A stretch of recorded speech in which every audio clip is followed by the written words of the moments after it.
Welcome ladies and gents to another Patient Gamer video. I am your host Jarek Defiler, and this week in Patient Gaming I will be recommending one of my favorite games of all time, Mount & Blade Warband Breakdown. Developed by Turkish studio TaleWorlds Entertainment and released in 2010, Mount & Blade Warband is actually a standalone expansion to Mount & Blade, the first in the series, long may it reign. Warband is an action RPG with some strategy elements. How does that break down exactly? Well, the strategy aspect involves you traversing the game's world map and doing various tasks and setting your own goals. In regard to the RPG aspect, you build up your party, level yourself and your units, get stronger, and as a result, usher in your influence on the game's world in various ways.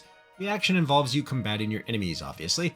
This is unique in that it switches you to third-person perspective, allowing you to control your character on the battlefield while giving your army commands. Or just letting them run wild. All of this culminates in Warband being considered the best game in the series so far, and for good reason. However, with the recent release of Mount & Blade 2 Bannerlord, we'll see if that accolade holds true in the future. As it stands now, most players appear to be happy with Bannerlord, but not to the point of praising it as much as Warband. Who knows, I'm still invoking Patient Gamer law before I get Bannerlord. Just waiting. So with that out of the way, Mount & Blade Warband is awesome, my friends. Starting off, you build your character like any other RPG. You go through an extensive background history that will have some effect on your playthrough. For instance, choosing to be a noble will grant you certain privileges later on. As you level up, you begin focusing on a combat style such as two-handed, archery, or polearms, but you also have a plethora of skills to level that improve your party as a whole. Things like pathfinding that increases your map movement speed, or training that will give your party XP each day depending on its level. You can increase your ability to save your soldiers in combat with the surgery skill, or increase speed in which siege engines and fief improvements are built with the engineering skill, things like that. But you don't have to fully rely on yourself here. Throughout your travels, you will find unique companions that you can hire into your party that will all have these skills as well. If you level their party skills, then your army will all benefit. These companions also have their own stories and relationships. However, some dislike each other, while others will enjoy each other's company. So you have to pick and choose which are best to keep around, lest they bicker and argue or even leave. After creating your character, you find yourself in the world of Calradia as it's being battled over by 6 factions: the Khergit Khanate, the Kingdom of Nords, Rhodoks, Swadia, and Vaegirs, and lastly, the Sarranid Sultanate, and I'm sure I pronounced each one of those flawlessly. Each faction has their own strengths and weaknesses. The Khergit Khanate are superb horse archers, very mobile, kind of themed after Mongolians, but they suck when dismounted or when not on offense. The Nords, my personal favorite faction, have the best infantry in the game. Huskars. Their infantry is very tough and just great at offense and defense, and their archers are beefy too in close range combat. However, they have 0 cavalry. No horse options here, which means they're vulnerable to things like mobility.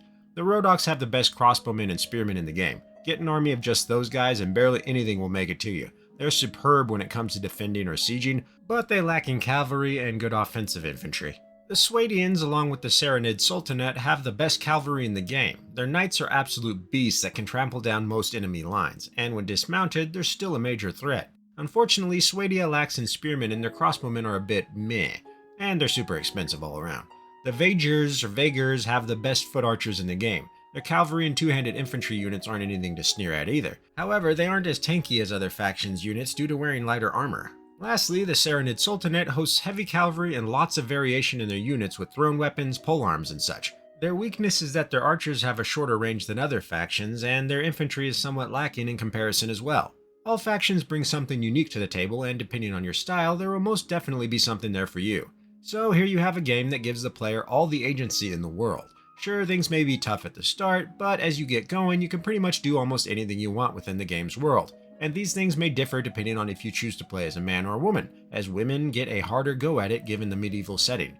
If you want to focus on commanding a mercenary company and joining a war campaign for whichever faction you wish, then by all means go for it. If you like being a ruffian and looting and raiding villages and civilians traveling between towns, you can do that too, become an outlaw. There's also the option of being a manhunter, seeking out bandits and raiders and taking them prisoner and selling them to ransom brokers. You can also just trade if you want, start your own guarded caravan and just travel from city to city buying and selling goods. One of the most fun playthroughs, however, is just going rogue and starting your own faction by wiping out everyone else. You can join a kingdom, worm your way into the other vassals' hearts, and then revolt against your king and have your buddies join you. Or you can just go ham at the start and attempt to take everything by force. That's the more difficult and longer path, however. Still fun though, let's be honest. Once king or queen, you begin a new part of the game.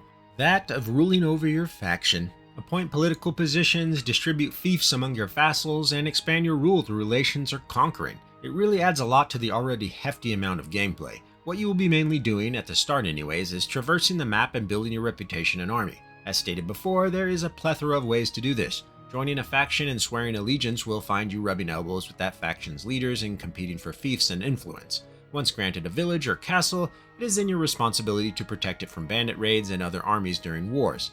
In return, you will be granted an income through taxes. This tax will vary depending on the quality of your fiefs. Take care of them by doing quests you get from the village elder or guild master, building improvements as well as protecting them, and they will flourish in prosperity, granting you a higher tax income.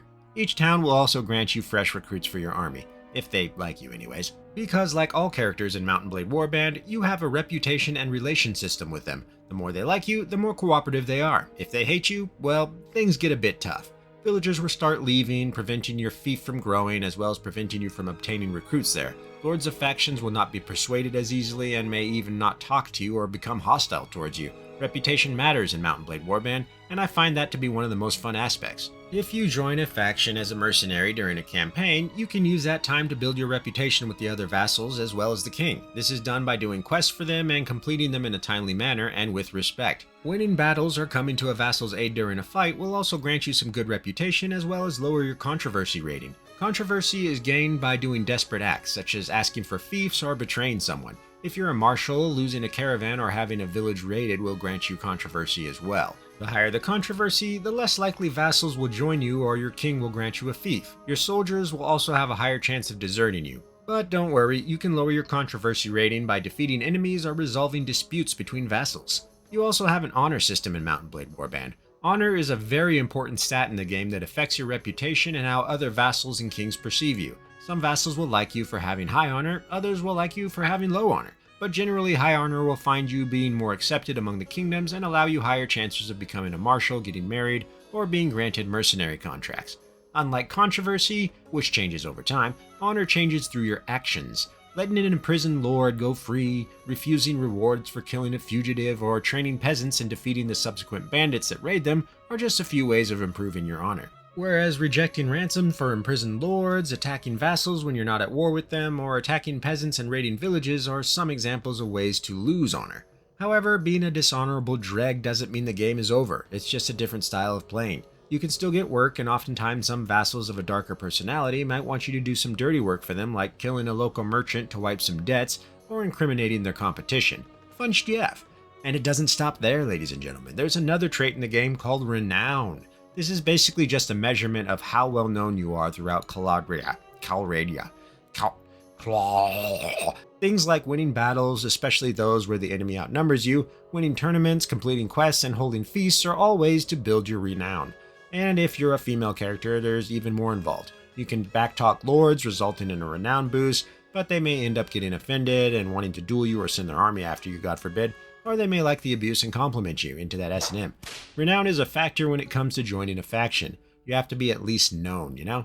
And if you're a woman, you have to be, well, known very well. So female characters need a higher renown to join factions or be granted fiefs. Pretty interesting. And your renown deteriorates over time, so if you become stagnant and don't keep building it, your name will become lost to history. Keep in mind that a lot of these traits will also tie into you getting married. For female characters, things are fairly simple where you just have to find a guy and then build your relationship with them, and female characters are the only ones that can marry companions. But with male characters, you have to go through this whole wooing process, courting the lady, but only if her parents or guardians give permission. Then you can recite poetry to her, visit when she asks, or dedicate some tournament victories to her in order to gain her favor. But none of this is possible if you don't have enough renown or aren't of noble birth, or if her family doesn't like you. So you gotta build all of that up first before you can work your way into her heart and eventually walk down that aisle. Just like in real life. This, in my opinion, is the most fun part of Mount & Blade Warband. Sure, combat is great, commanding your armies on the battlefield is really fun, but there's just something special that TaleWorlds built here in regard to building your name. If you're familiar with my videos, you'll know that I'm a big fan of relationship and faction reputation building in video games. I love the diplomacy side of things in games, and Mount & Blade Warband does it very well. It seems fairly simple and straightforward, but it's actually very deep. On the surface, you wouldn't expect the game to have that much going on behind the scenes, but when you're doing your thing, all the other lords of the various factions are also doing their thing. Everyone is making moves, and you're another player in the political game. That said, combat isn't anything to throw aside either. In fact, it's very, very good. In battle, you have the option to command your troops. You can tell them to stand their ground, cease fire or fire at will, advance or retreat, etc. Lots of options that allow for some pretty cool tactics, and the battlefields are extremely varied, adding some nice depth and fun into the mix. If you get some hilly woodlands, it might be best to have your infantry lie in wait behind a hill and force the enemy to come to you through the forest, leaving them vulnerable to ambush. If in more open fields, having your archers stand ground or your cavalry charge is probably best. In the mountains, you can prop up your range units atop a peak and just rain hellfire down upon everyone. Lots of cool tactics and strategies to be implemented. Now when it comes down to you fighting, Mount & Blade Warband uses a directional combat style. Playing on mouse and keyboard, if you hold your shield or weapon at the ready, you can move your mouse to adjust the angle you wish to attack. This isn't just some simple hack and slash action, you have to think and use technique. If your enemy has their shield up, then you should wait for them to attack and then block and parry. Or if you have a faster weapon than they do, use that to your advantage and attack between their strokes. Horses apply a damage modifier depending on how fast you're riding, and they also do charge damage, which is pretty sweet. Physics is a thing in Mount & Blade Warband, so riding horses or walking up hills or through rivers will slow you down. Archery has to be leveled fairly high before it becomes super effective, but I find it to be among the most fun styles to use, especially on horseback as it's the most challenging. However, you have to be careful because there is friendly fire from your ranged weapons, but not from your soldiers or allies thankfully.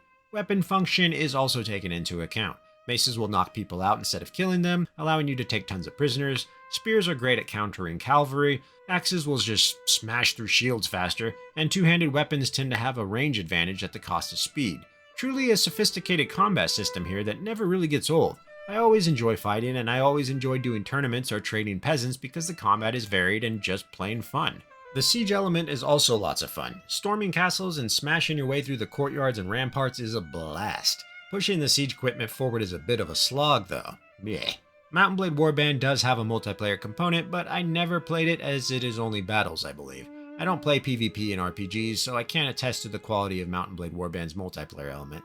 That said, I always hear good things. The community really seems to love the multiplayer aspect. You can always play with friends. Now let's go over some criticisms, because every game has its flaws. For starters, in regard to combat, the AI can be a bit janky. For instance, while on horseback in tournaments, your opponents will get major brain farts and just run into walls because they can't figure out how to get out and continue attacking. This leaves you free rein to just wreck them from behind. Some of the quests can be a bit dull or just downright frustrating. Herding cows to a village is one example. Trying to get these fat fucks on the proper path is just a nuisance, and you'll most likely find yourself skipping any quests that mention the word cattle. I do love the no hand-holding aspect of the game when it comes to quests though. They often force you to go and find things for yourself, which is pretty awesome. That said, at times it can take quite a bit of searching to find some quest objectives, especially if you're tasked with taking out a group of bandits. This can get frustrating, particularly when the bandits roam across the entire map. At times, if the other lords on the map are doing very well, you can often find yourself with lots of downtime because you can't find any bandits to kill and none of the villages or lords have any quests for you. Exploring more will usually solve this, but there have been times where I walked from one side of the map to the other and couldn't find a single bandit. This can take days and leave you broke and out of food most of the time. Also, if you're slow, trying to just catch bandits can be near impossible as well, but that's usually not that big of a deal. Going to some lower level areas like Rhodoks territory will have you chasing down easier bandits. Some of the battlefields and mountains are pretty horrible, like driving the Mako up the mountains on some planets in Mass Effect 1, horrible. These super steep peaks are just a pain and slow down everyone like crazy. Fairly annoying.